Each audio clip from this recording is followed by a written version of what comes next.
All right, just real quick, extremely excited about today's signing class. Really didn't know how today would go. It's a little bit new for everybody, the early signing period, December 20th, and where we've kind of got it placed, it's so close to the next signing day, the first Wednesday in February. I think every coach in America was a little bit anxious the last couple of weeks trying to figure out, how today would go, but it was a normal signing day is what it seemed like to our coaches, the couple days before, last night, today, trying to get the signatures, talking to kids, talking to moms, and nailing down the class. And, then we're going to have to go through it again in about 5.5 weeks. But at least we know these guys will be Rams.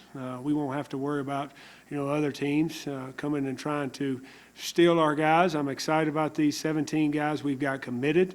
I feel great about them, obviously, as football players, but I feel even better about them as people. These guys have great families. I feel great about them academically. They're all strong academically.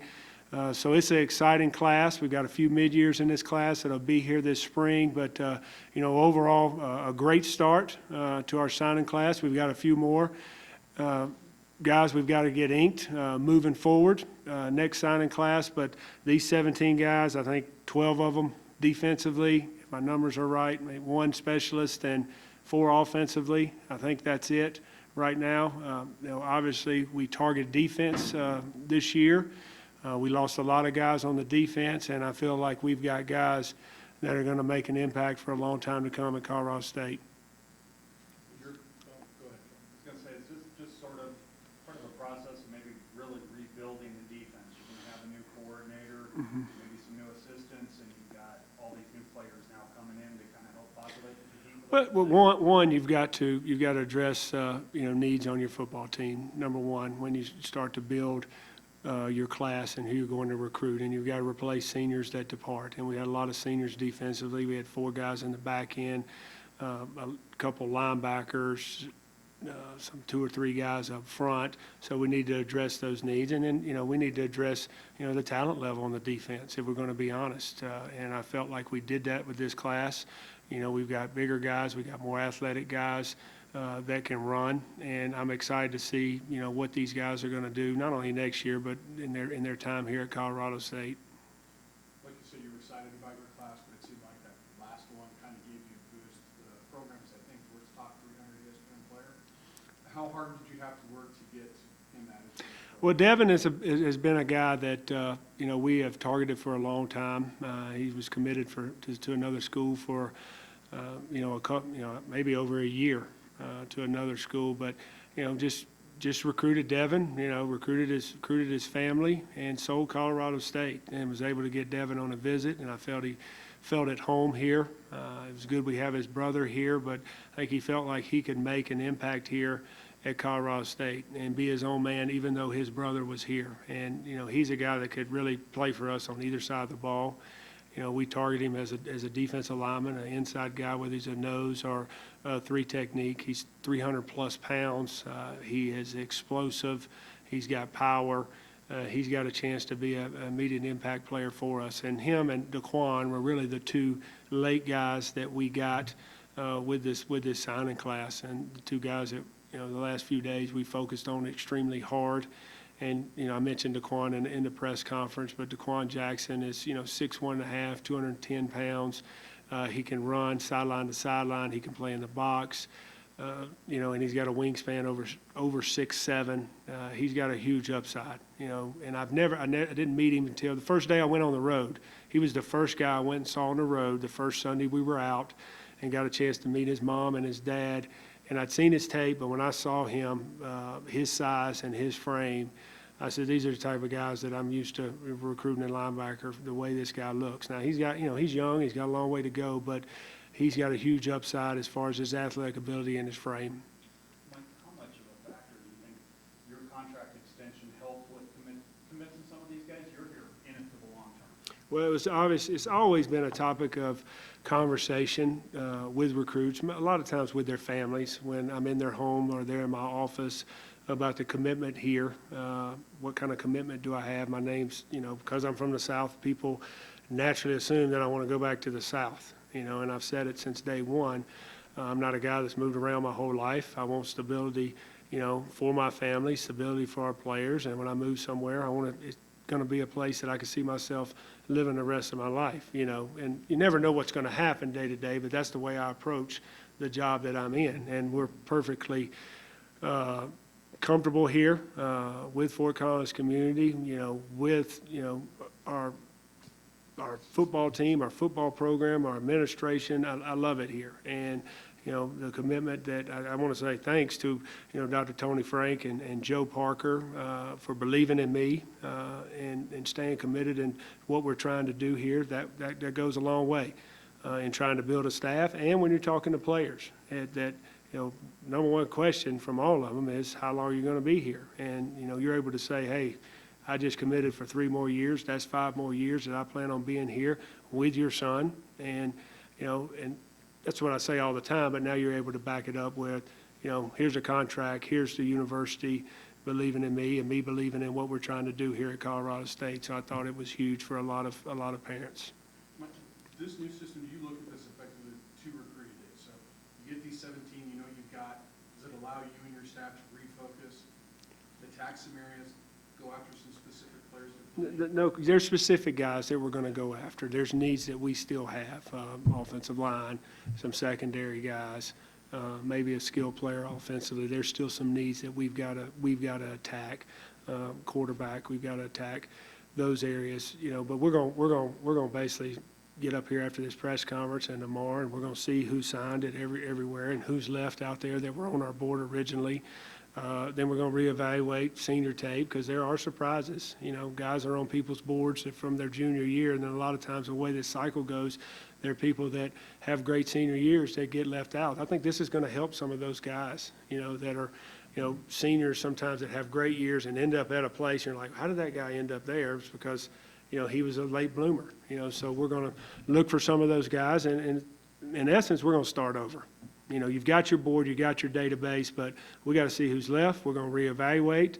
You got to reevaluate with new coaches that are coming on board. We got to, it's not always all scheme, in my opinion.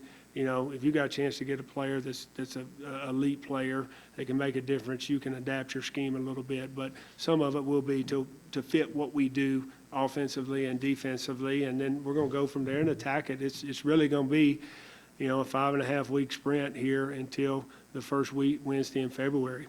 How do you feel this early period serves both schools and kids now that, you've been through it a little bit as far as being able to lock in early? Well, I think, we don't have to worry about these 17 guys. They're locked in and they're coming to Colorado State, where these 17 guys, if they were just committed, if today we had 17 commits and they committed, hey, I'm solid to CSU, and they posted on Twitter, I love Coach Bobo and all that, doesn't matter. It's not over. Because people are going to keep recruiting them. They're going to try to set them up on visits. They're going to go to their home. They're going to offer them scholarships. And then when that happens, guys are curious and want to see. And now we don't, now we got to focus on these guys finishing school strong, get them what they need where they can come in and be prepared when they come in the summer. But as far as worrying about them signing anywhere, we don't have to worry about that. So now, whatever amount of spots we have left, we're going to focus on those guys. We're not having to do home visits with these recruits. We're not having to try to get them on visits. Some of them still coming on visits because they haven't visited yet, some of our in-state kids, but we're going to focus on the remaining spots that we have and trying to fill those needs. So I'm excited about that. And, recruiting costs money. And I think this rule was put into place sometimes to save a little bit of money where, for the last 20 years I've been recruiting, I'd have a guy committed, could be a year, 2 years, but what was I going to do every week? I was going to fly or drive to that school, and I was going to see him, and I was going to sit down with his parents, and it was almost babysitting, where now we're going to be able to put those resources to the remaining spots and, 2019 class as well, get a head start on that. Was there any kind of unforeseen challenges with it, or is it just kind of ramping up the chaos of it with it coming, at the end of the season? The little bit of the unforeseen challenges was how to manage, bowl practice and on the road recruiting and having to play a bowl game on December 16th, and you're there all week when you're not being able to get on the road. You're not being able to have a visit that last weekend, and that hurt us with some guys. That hurt us with some guys that we were in that wanted to visit. It hurt us with some guys that were here that we couldn't go back and see and sit in the home. I didn't get in a couple homes that really had good visits, and You never know, but if you're able to get in that home again with those parents and, talk about what they just experienced when they were on your campus and what they felt like, sometimes out of sight, out of mind, you lose that opportunity. And I felt like we lost the opportunity, that's my phone, excuse me, to get in the home with some of those guys. And it hurt us, but at the end of the day, it's like we didn't get somebody this morning, and one of the new faces up there were a little bit, depressed. And I said, it is what it is. We're going to focus on the ones that we got and are excited about coming to Colorado State. We're going to wish them good luck. You can't have hard feelings. At the end of the day, the young man's got to make his decision best for him. You're going to sell yourself and your program. If they don't choose us, they don't choose us. It's an opportunity for somebody else, and that's the way I look at it. You generally like to have a quarterback in every class, but do you force it? Do you go out and do something? No, we don't force it. We don't force signing a quarterback, because if you do and you're not sure or you're not sold, then it could be a 4-year mistake. And, so we're going to evaluate guys. We're talking to some guys, and we're going to try to find the best fit for us at the quarterback position and see if there's a guy out there that's a fit for us. But we're not going to, and that's any position.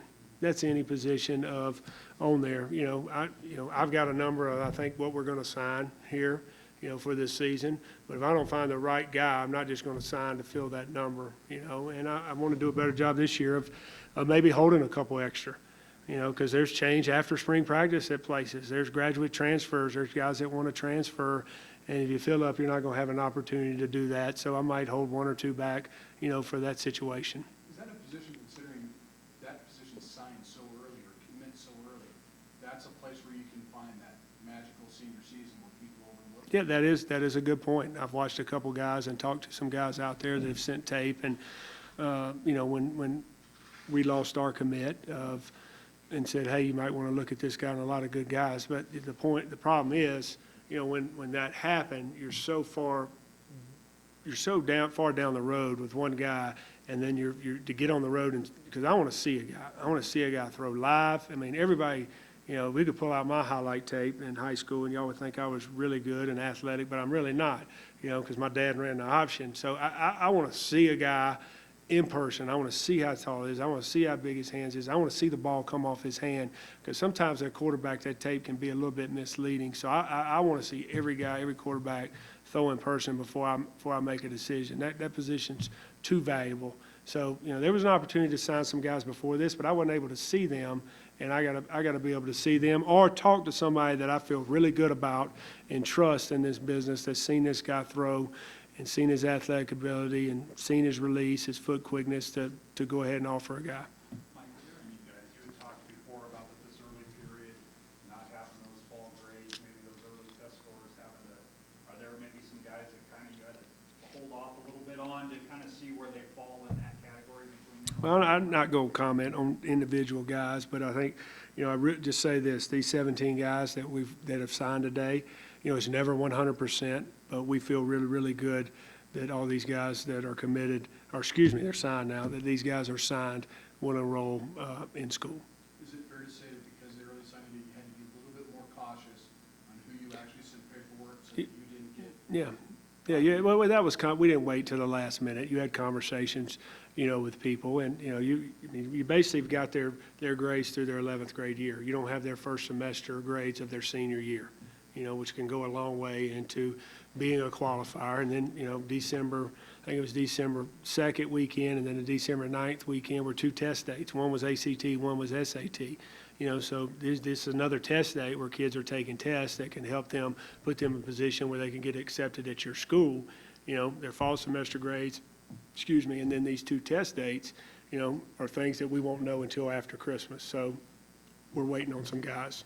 Did you find that you talked to somebody who had committed to you, said he was going to wait till February because of your coaching changes? Did you find that happen in a couple situations? Yeah, that happened more than a couple. Some decided to wait, and some decided to trust me and believe in what we're doing here at Colorado State. And at the end of the day, my message was, I'm the head coach. I'm the one that offered you that scholarship, not that position coach. And if you want to sign with Colorado State and play at Colorado State, you better sign December 20th. If not, you're going to take your chances not to get a scholarship. Mike, along those lines, the timeframe Yeah. each thing pushed to get to this date. Do you know what your timeframe looks like? My time frame is when I find the best fit for me to work with, for this university and these players. It's got to be the right fit. I don't want to, I mean, there was, to be honest with you, Kelly, there was deep down, I wanted to have one here because I lost two guys. If I'd have just had a guy, I think we would have got that could have made an impact. But at the same time, I wanted to make sure it was the right fit. And I was willing to sacrifice losing those two players to make sure I find the right fit for a coordinator, and I'm in the process of doing that right now. I think there's about to be, what I have talked to a lot of guys, and reached out to guys that I know and respect in this business. Reached out to Coach Lubick and talked to him about when he had coaching changes, and the thing that the recurring theme is Coach is still middle of December. It's still early. There's about to be a lot of change. There's about to be things that are going to happen in this profession, and I don't want to do something too fast unless I find the right guy where, I'm in a rush. There's plenty of time still here to find the right guy. It seems like it's right around the corner, but a week is an eternity in this business. So, I'm still in the process of talking to guys and gathering names and just finding out, if they're the right fit for us in this program. And then guys got to find out do they fit in with me, and what we're trying to do here. And again, I want people that want to be here for the right reasons. They're excited about it. But, it's not a hard sell, just like with recruits. It's probably an easier sell than it is with recruits when you talk to coaches about this place, because coaches know what's going on here at Colorado State and the commitment. I know you brought up, you mentioned before George had been cleared, Hilo had been cleared to kind of recruit. Were you able to bring up some other people so you at least have Sean Richardson was able to go on the road for us, and those two guys did an outstanding job for us in recruiting. They were two of the main guys on the phone with me last night, talking to these guys nonstop, and not just the kids, their parents. They did a great job on the weekends, and they're people. They're people that love people. They love relationships, and those two guys did a great job on the road for us. Did that give you the full number of people you were allowed to have, or were you still down one or two? I'd have to do some math. I'd have to ask Shawnee. We might have been down one or two still. Did this make recruiting harder, or did it just speed up the process, in your opinion, having an early signing period? I would have to say the early signing period made it a little bit harder because it sped up the process, of trying to get guys in a little bit during the season, which we were going to do anyway to showcase this beautiful facility. Having more December visits where sometimes, you might do more in January. For us, we had great weather in December, by the way. And I think it stressed everybody out a little bit. The hard part again was having the bowl game on the 16th and having this signing day on the 20th. That caused me a little bit more stress than anything. But everybody's dealing with the same issue, signing guys on December 20th. And now that it's over, it's a little bit of stress. I'm excited that these guys are on board, and now I can focus on the remaining number that we have to sign. I know we've talked to you about your DC, but you lost your offensive coordinator too. Is that the position you're looking to fill, or is that something where maybe you split it up since you do play calling, run game coordinator, pass game coordinator? I think it could be any one of those three things. It could be an offensive coordinator. It could be I split up duties. I could name an offensive coordinator. It could be just, an offensive line coach. I think it's going to come down to what direction I go and who I end up hiring. But, I think it just depends on who I hire and, what I feel is best for the program on that side of the ball. And are those two decisions what's going to play the major factor in what the 10th coach does? The defensive coordinator will play the major factor in what the 10th coach does. That spot will be on defense, or it might be a special teams that helps with defense. Okay, it might be a special teams coordinator. It might be a defensive coach that has /special teams. So, a lot has to be determined, with what I hire on that side of the ball, or who I hire on that side of the ball, and what direction we go as far as scheme and where we want to put the coaches. So is it safe to say you have not interviewed the guy that you think is it, or you already? Correct. Kind of reading They are not with our program anymore, those two guys, and did an outstanding job for us, but hired a new coordinator, and moving forward, we want to give the guy the opportunity with me, to help build a staff and make sure we got the right guys in place moving forward. But I just want to say thank you to those two guys. They did an outstanding job in the bowl game and preparing, and, great people, great men, and just hiring a coordinator. We're going to give the coordinator the opportunity to hire some guys. When was that decision that you were going to let go of everybody on the defensive staff? It was after the season.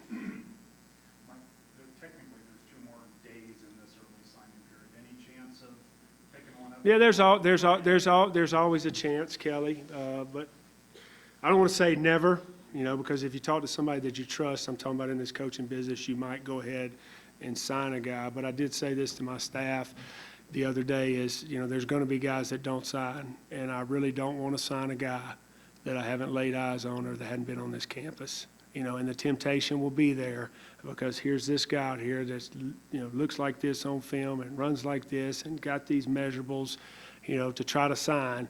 But sometimes that's when mistakes are made when you don't get them on your campus to see what their size really is, but see what kind of person he is. See how he treats his mom, or see, those things are important to get in his home. So I don't want to say ever, never, because there might be somebody I trust and that knows him, knows the family, that we feel comfortable doing it. But at the end of the day, you still want that young man to come with his loved ones on campus and feel really good about it, and not just take a spot because that's there.